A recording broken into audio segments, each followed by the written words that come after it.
let's talk about a huge contradiction, one that's right at the heart of artificial intelligence. We're constantly being told that AI is getting more efficient every single day, right? But at the same time, its environmental impact is just exploding. How is that possible? Well, we're going to break down exactly why. You've heard the promises. I mean, we all have. Every new AI model, every fancy new chip is supposedly faster, smarter, and, this is the key part, more energy efficient. The whole narrative is that technology is on this constant path of self-improvement, getting leaner and greener with every single update. But here's the thing. That's just not what we're seeing in reality. The amount of energy and water that AI consumes globally is skyrocketing. It makes no sense, right? If the tech is getting so much more efficient, why is its environmental footprint getting so much bigger? That is the paradox we're going to unravel today. And the crazy part is, the answer isn't some new, futuristic concept. Nope, it's actually a 150-year-old economic theory that perfectly explains our modern problem. It's called the efficiency trap. Okay, so this is the Jevons Paradox. Now, it sounds completely backward, I know, but the logic is actually pretty simple. When something gets more efficient, it gets cheaper and easier to use. And what do we humans do with things that are cheap and easy? We use them a lot more. The efficiency doesn't lead to us saving the resource, it just opens the floodgates for us to use it in new and bigger ways. The original example of this paradox is just fascinating. Let's go back in time. When James Watt made these incredible improvements to the steam engine, making it way more efficient, everyone thought, great, England is going to use so much less coal now. But the exact opposite happened. The new efficiency made steam power so cheap and accessible that it basically fueled the entire industrial revolution.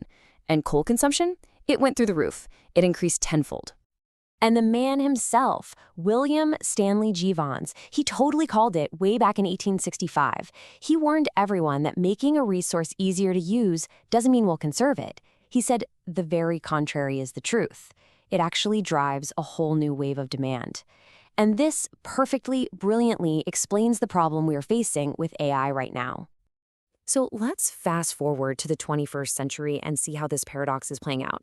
Because, AI is our modern-day steam engine, and its appetite for resources is absolutely staggering. Just take a look at this. A single, simple question on a generative AI tool like ChatGPT can use almost 10 times the energy of a classic Google search.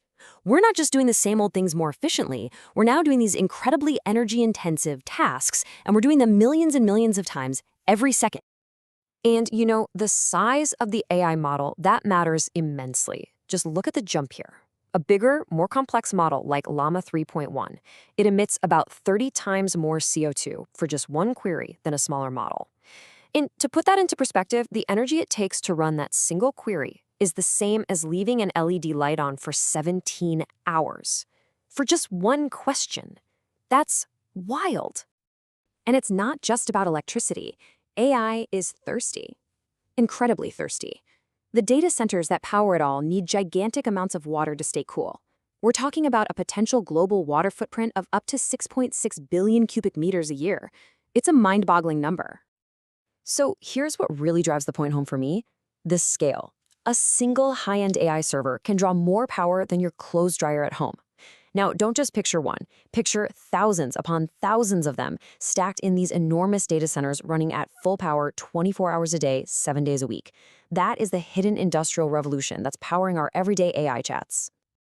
Okay, I know this all sounds pretty bleak, but here's the good news. The Jevons Paradox isn't some unbreakable law of nature. It's a description of human and economic behavior, and that means we can change the outcome if we decide to be intentional about it. So how do we escape the efficiency trap? Well, it looks like it requires a conscious effort on 3 different levels. It's not just about building better tech, it's also about having smarter rules, and this is probably the most important part, more mindful behavior from every single one of us. So let's break that down. First up, the technology itself. We can actually design it for what you might call technological sobriety. This doesn't mean making it less powerful. It means using that power way smarter. So instead of one giant AI model that tries to do everything, we can use smaller, specialized models that are super efficient for specific tasks. We can also completely rethink data centers, using things like liquid cooling, and we can even capture all that waste heat they produce and use it to warm nearby buildings. This slide really gets to the heart of it. The big tech race for bigger and bigger large language models, or LLMs, is basically a power at any cost approach. A smarter, greener AI future probably lies in using lots of small language models, or SLMs. They're frugal, they're focused, and get this, they can even run locally on your own computer or phone, which is fantastic for both saving energy and protecting your data privacy. Okay, next level, we need some guardrails. Let's be honest, tech companies aren't just going to regulate themselves. That's where things like the EU's new reporting directive come in. It's forcing about 50,000 companies to actually measure and report their environmental impact. That kind of transparency is a game changer. It creates accountability and pushes companies to adopt their own internal roles for using AI responsibly and, well, soberly. But technology and regulations are only two pieces of this puzzle. The third piece, and maybe the most critical one of all, is us. At the end of the day, technology is just a tool. It doesn't have its own intentions. A hammer can build a beautiful house, or it can smash a window. The outcome depends entirely on the person holding it. And that's what the Jevons Paradox is really all about. It's a story about human choice. Efficiency gives us more power, and we have to choose very consciously how we're going to use it. So, what can you and I actually do to be more sober AI users? It's actually pretty simple. First, just think before you prompt. Do you really need to fire up a massive AI for a simple question that a search engine could answer with way less energy? Second, be precise with your requests. And finally, vote with your attention and your money.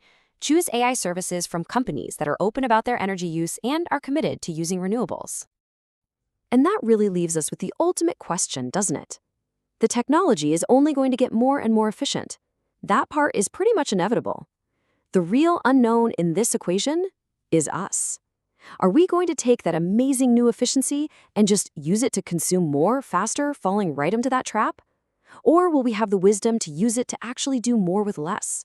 To turn all this efficiency not into access, but into real sustainable progress? The choice really is ours.